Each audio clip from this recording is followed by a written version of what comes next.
Well, China has held its largest ever military parade in Beijing to mark the 60th birthday of the People's Republic.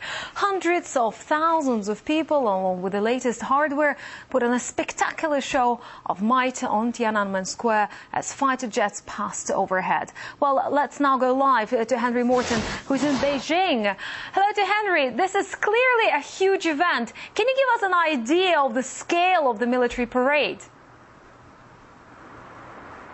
Well, yes, absolutely. A very massive military parade here in Beijing today. We had on show some 5,000 troops. We had 150 aircraft flying overhead and various armaments, tanks and missiles on display as well. Some 52 new weapon systems being showed by the Chinese today. And this really a chance for the Chinese to showcase their military technology, their military advancements. The last time we saw anything like this was 10 years ago, and also a way for the rest of the world to see what the Chinese are now up to militarily, especially with fears in certain quarters about what the Chinese plan to do in terms of their sort of international picture, their global picture.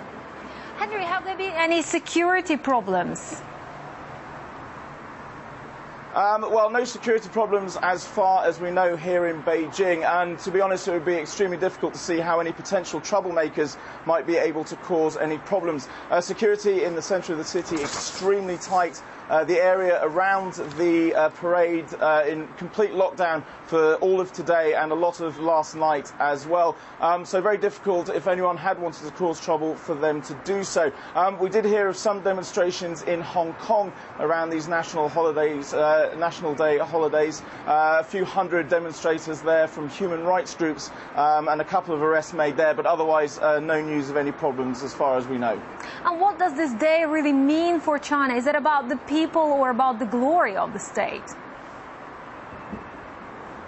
Well, it's a bit of both, really. I mean, this day extremely important for the nation as a whole. And I think President Hu Jintao summed it up very well in his speech this morning when he said that today was a day that China could show the rest of the world that it could stand on its own, that it could control its own destiny. And China very much, of course, in the global limelight at the moment. In the past few years, we've seen it become the world's third largest economy. Last year, we saw it hold a very successful Olympic Games. And in the past year, we've seen it help the world come through this financial crisis. However, it hasn't always been like this for the Chinese. China had, in the beginning, had to rely on a number of its friends, as Alexei Yaroshevsky now explains. This is how China usually celebrates its birthday, a colorful parade on the famous Tiananmen Square. That's why downtown Beijing has been practically closed off by the police for the last several weeks, preparing for the big day. Despite the disruption, most Chinese view the occasion with pride. We're proud of our country and see China as the world's major center. Our power lies not with our weapons, but in our great achievements of the last decades. Mao Zedong proclaimed the birth of the new China on October 1st, 1949. It came after hard years of Japan's occupation, civil war and political chaos. Chairman Mao's party triumphed in the infighting, setting the country on a new course of communism, at a time when such regimes were gathering momentum worldwide. In the early days of the People's Republic of China, leaders in Beijing had to look for inspiration somewhere, and they turned to their northern neighbor, the Soviet Union, in their search for a role model. The initial policies of the new China were almost identical to those of the Kremlin. The attitude towards Russians in the new state was enthusiastic. The Soviet Union was described as an older brother. Moscow did a lot to help the young communist regime get on its feet. However, later that affinity changed. China felt like it no longer wanted to be treated like a small brother. It wanted its own way. Mao Zedong suddenly started to see both the USA and the USSR as a threat. And when Stalin's personality cult was debunked in the Soviet Union, it was the last straw for Mao. The cold spell between Russia and China lasted for decades, only normalizing after the collapse of the Soviet Union. Meanwhile, China had started on its course of rapid growth, having overcome the failures of the Great Leap Forward and the Cultural Revolution, which led to mass poverty and starvation and reportedly caused the death of more than 36 million people. Yet, even now, the great chairman is credited with laying the foundation of China's current success. No matter how tough his policies were, Chairman Mao's role was immense. He initiated processes in China which led to massive reforms in the 1970s.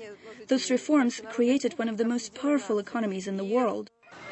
Nowadays, the socialism with Chinese characteristics, as Mao called it 6 decades ago, has lifted China to being a leading player on the world stage.